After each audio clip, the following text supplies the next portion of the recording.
নমস্কার দর্শক বন্ধুরা, মোটিভেশনাল শ্রীমন্ত চ্যানেলে আপনাদের জানাই সুস্বাগতম। আজকে আপনাদের সামনে যে বিষয়বস্তু নিয়ে আলোচনা করব তা হল দেবাদিদেব মহাদেব ধ্যানমগ্ন অবস্থায় কার স্মরণ করতে থাকেন। বন্ধুরা, আমরা যেমনটা জানি মহাদেব ত্রিদেবের মধ্যে অর্থাৎ ব্রহ্মা বিষ্ণু মহেশ্বর এই তিনজনের মধ্যে সবথেকে শক্তিশালী। আর এটাই কারণ মহাদেবকে দেবাদিদেব বলার। এমনটা মনে করা হয় ব্রহ্মা এবং বিষ্ণু বাদে বাকি সকল দেবতারা তাকে আরাধ্য মেনে তার পূজা করে থাকেন। কিন্তু বন্ধুরা, আপনার মনে কি ওখানে এটা প্রশ্ন জেগেছে? দেবাদিদেব মহাদেব যিনি সব সময় কৈলাস পর্বতে ধ্যানমগ্ন থাকেন, বাস্তবে তিনি কার ধ্যান করেন? আপনারা দেখেছেন হয়তো ভগবান শিব সবসময় ধ্যানমগ্ন থাকেন। আর এমনটা মনে করা হয় যে সেই সময় তিনি তার আরাধ্য দেবতার ধ্যান করেন, যার বর্ণনা পদ্মপুরাণে করা হয়েছে। পদ্মপুরাণে বর্ণিত কথা অনুযায়ী একবার মাতা পার্বতী ভগবান শিবকে জিজ্ঞাসা করলেন, প্রভু কৃপা করে আমাকে বলুন, আপনি যখন ধ্যানমগ্ন অবস্থায় থাকেন তখন আপনি কার ধ্যান করেন? তখন মহাদেব তাকে বলেন, হে দেবেশ্বরী, এর উত্তর আমি তোমাকে খুব শীঘ্রই জানাব। এরপর কিছুদিন পরে মহাদেব বুদ্ধ কৌশিকী ঋষির স্বপ্নেতে আসেন এবং তাকে মহাদেব স্বপ্নে আদেশ দেন, তুমি রামরক্ষাস্ত্রোত লেখো।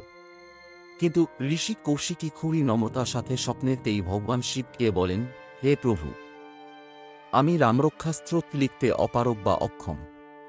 তখন ভগবান শিব স্বপ্নের মধ্যেই পুরো রামরক্ষাস্ত্রোত বলে তাকে শোনান। এর পরদিনই বুদ্ধ কৌশিক ঋষি রামরক্ষাস্ত্রোত লিখে ফেলেন। এই ঘটনার পর ভগবান শিব মাতা পার্বতীকে গিয়ে বললেন, হে দেবশ্বরী, আমি সর্বদা রাম নামের স্মরণ করি। এই কথা শোনার পর মাতা পার্বতী ভগবান শিবকে বলেন, হে স্বামী, শ্রীরাম তো বিষ্ণুর অবতার, তাহলে আপনি বিষ্ণুজির স্মরণ না করে শ্রীরামের স্মরণ কেন করেন? তখন ভগবান শিব বলেন, হে দেবী, আমি রামের স্মরণ করি কারণ যেমন তৃষ্ণার্ত মানুষ খুবই ব্যাকুলতার সাথে জলের কথা ভাবতে থাকে, ঠিক একই রকমভাবে আমিও আকুল হয়ে বিষ্ণুর অবতার শ্রীরামের স্মরণ করি। যেভাবে সর্দির সময় পুরো সংসার আগুনের স্মরণ করে, অমনি দেবতা, পিতা, ঋষি ও মানুষ নিরন্তর ভগবান বিষ্ণুর স্মরণ করে।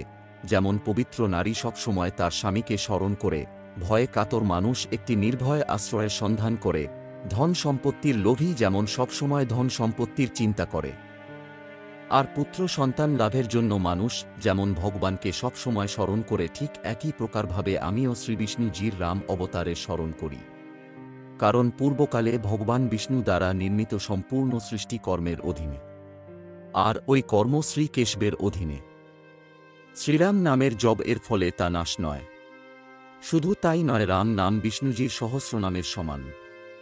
এই জন্য আমি সবসময় রামনামের স্মরণ করি। কিন্তু বন্ধুরা, এটি একটি অদ্ভুত যোগ, কারণ শ্রীরাম আবার ভগবান শিবের আরাধনা করেন। আপনারা সবসময় দেখবেন হয়তো যেখানে রাম মন্দির আছে তার আশেপাশে সবসময় শিবলিঙ্গ থাকে। শ্রীরাম ভগবান শিবের স্মরণ না করে কখনো কোনো কার্য করেন না, আর ওদিকে ভগবান শিব শ্রীরামের স্মরণ করেন। তো বন্ধুরা, আপনারা আশা করি বুঝতে পেরেছেন ভগবান শিব কার স্মরণ করতে থাকেন ধ্যানমগ্ন অবস্থায়। ভালো লাগলে আপনজনের উদ্দেশ্যে অবশ্যই শেয়ার করবেন। ভালো থাকুন, সুস্থ থাকুন। ঈশ্বর আপনার মঙ্গল করুক। নমস্কার, ধন্যবাদ।